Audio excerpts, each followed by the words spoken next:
Little disappointed. We were expecting that since India has already started the BTA and we were among the first few countries, we will have a BTA in place before 1st of August. That has not happened.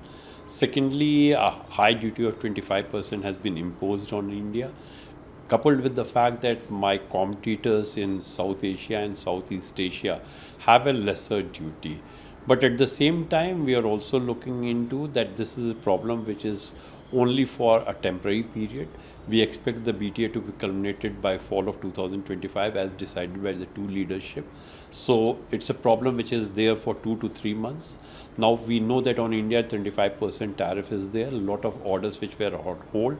I think the mathematics will start working out. We will see to what extent the Indian exporter can absorb, to what extent US importer can absorb, and in what way we can also request the government for some help. There are cost disability factor in our export which are making export less competitive.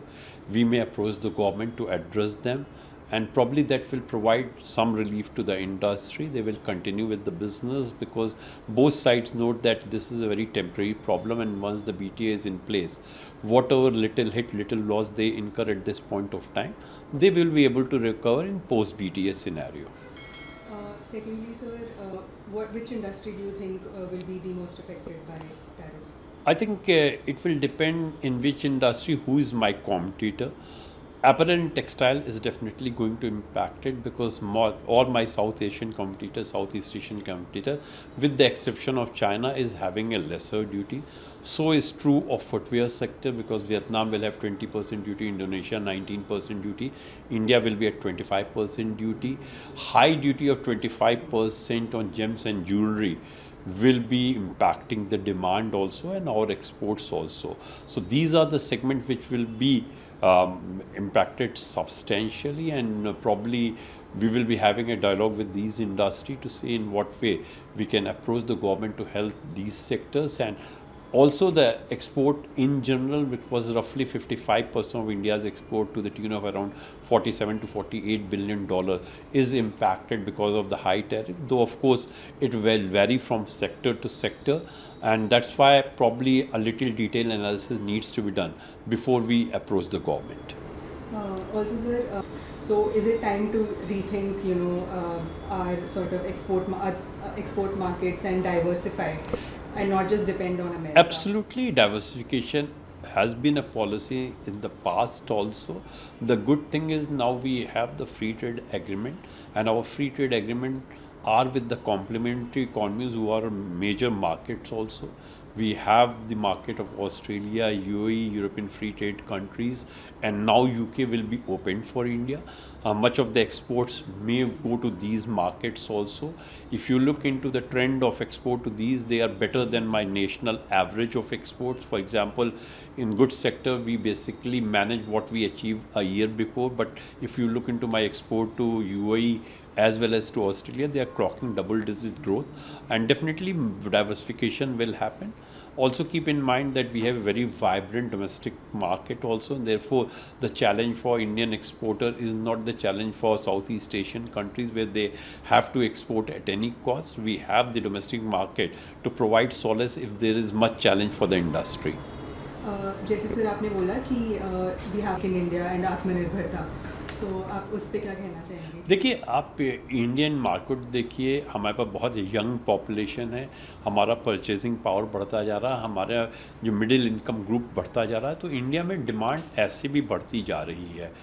आपको एक example दूंगा, जब red सी की crisis हुई, उस समय हुआ कि इंडिया का सेरेमिक एक्सपोर्ट बहुत फ़र्क पड़ेगा, जाके इंडस्ट्री की क्या हाल है।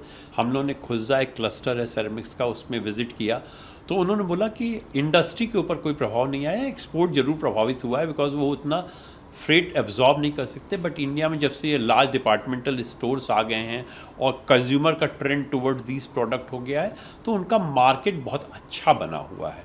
तो ये चीज़ इंडिया को ये फ़ायदा है। हमारा का जो डाइवर्सिफिकेशन की बात करते हैं, हम डी रिस्किंग की बात करते हैं, तो हम भी कहते हैं कभी ऐसा हो सकता है कि एक्सपोर्ट सिनेरियो अच्छा नहीं हो, you can focus on domestic market. जब डोमेस्टिक मार्केट नहीं है तो you can focus on export. तो इस तरह की फ्लेक्सिबिलिटी बहुत कम कंट्रीज़ को है।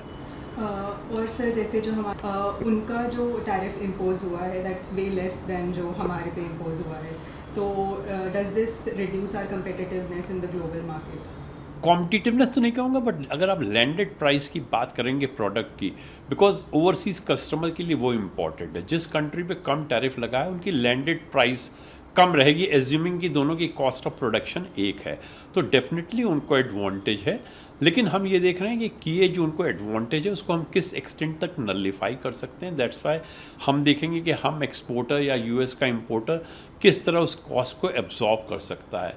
बिकॉज बिजनेस में बहुत इंपॉर्टेंट होता है कि आपने कस्टमर को रिटेन करें। ये और भी इम्पॉर्टेंट है बिकॉज हम ये जानते हैं ये प्रॉब्लम है, ये कोई परमानेंट प्रॉब्लम नहीं है। टैरिफ की जो हाइक हुआ है वो लिमिटेड पीरियड के लिए हुआ है, तो अगर हम इस पीरियड को किसी तरह मैनेज कर लेंगे तो हमारा जो भविष्य है वो बहुत अच्छा रहेगा। तो ये प्रॉब्लम टेम्पररी है। टेम्पररी प्रॉब्लम में हम गवर्नमेंट के पास भी जाएंगे, गवर्नमेंट से भी कुछ हम हेल्प चाहेंगे जिससे हमारी जो कॉस्ट डिसेबिलिटी फैक्टर्स हैं वो एड्रेस हो सकें। और हम बहुत आश्वान्वित हैं कि जब इंडिया का बीटीए हो जाएगा तो इंडिया का एक्सपोर्ट जो यूएस के साथ ऐसे भी बढ़ रहा है बहुत तेज़ी से बढ़ेगा।